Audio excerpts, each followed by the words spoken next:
बिस्मिल्लाहिर्रहमानिर्रहीम। अस्सलाम वालेकुम। काश फिर वो दिन लौट आए। एक वक्त था जब दुकानदार के पास खोटा सिक्का चला देना ही सबसे बड़ा फ्रॉड समझा जाता था। ये उस दौर की बात है जब उस्ताद किसी बच्चे को थप्पड़ मारता तो बच्चा घर आकर नहीं बताता था। अगर कोई बच्चा घर आकर बता भी देता तो उसका वालिद उसे एक और थप्पड़ रसीद कर देता था। ये उस दौर की बात है जब एकेडमी और ट्यूशन का तसव्वुर ही नहीं था। अगर कोई बच्चा ट्यूशन पढ़ता था तो वो निकम्मे बच्चों में शुमार होता था। बड़े भाइयों के उतरे कपड़े छोटे भाई खुशी से पहन लेते थे, इसमें कोई ऐब नहीं समझा जाता था। उस दौर में लड़ाई के वक्त कोई हथियार नहीं निकालता था। अगर किसी के दरमियान लड़ाई हो जाती थी तो एक फरीक कहता कि मैं तुम्हारे अब्बा जी को शिकायत लगाऊंगा। मुखालिफ फरीक सुनकर उसका गला खुश्क हो जाता था और कहता था कि मेरे अब्बा को न कहना। उस दौर के अब्बा एक कमाल के अब्बा थे। सुबह फजर की नमाज के वक्त एक कड़कदार आवाज़ में सब घर वालों को उठा देते थे और कहते थे फजर की नमाज अदा करो। उस दौर में हर घर के अंदर फजर की नमाज मामूल के मुताबिक रोज़ाना अदा होती थी। कुरान की तिलावत रोज़ाना अदा होती थी।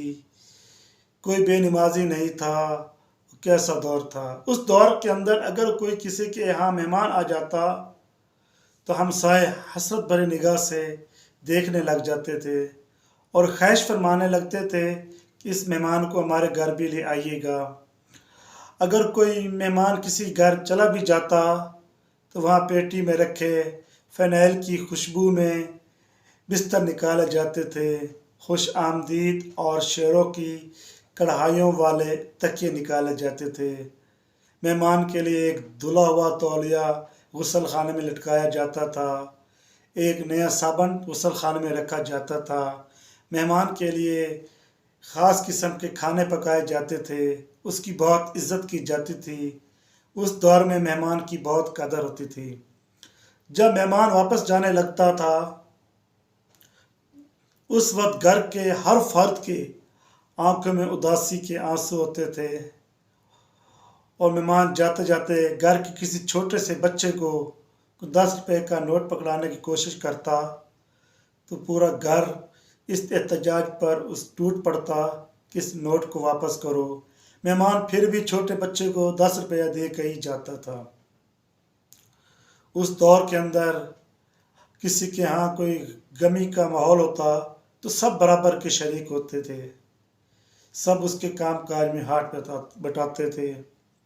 अगर किसी के यहाँ शादी का कोई प्रोग्राम होता था तो सब मोहल्ले वाले बग़ैर किसी लालच के उसके काम को अपना काम समझते थे और उसके काम को अपना काम समझते थे और काम काज करते थे। कैसा वो दौर था। अल्लाह अकबर। काश फिर वो दिन लौट आए। दुकानदार के पास खोटा सिक्का चला देना ही सबसे बड़ा फ्रॉड समझा जाता था। उस वक्त ना कोई गरीब था ना कोई अमीर था। सबकी खुशियाँ एक थी। सबके दुख गम बराबर थे। सब एक दूसरे के दुख को अपना दुख समझते थे। सब एक दूसरे की खुशी को अपने खुशी समझते थे। कोई किसी का बुरा ना सोचता था। सब एक दूसरे का अच्छा सोचते थे। काश फिर वो वक्त लौट आए।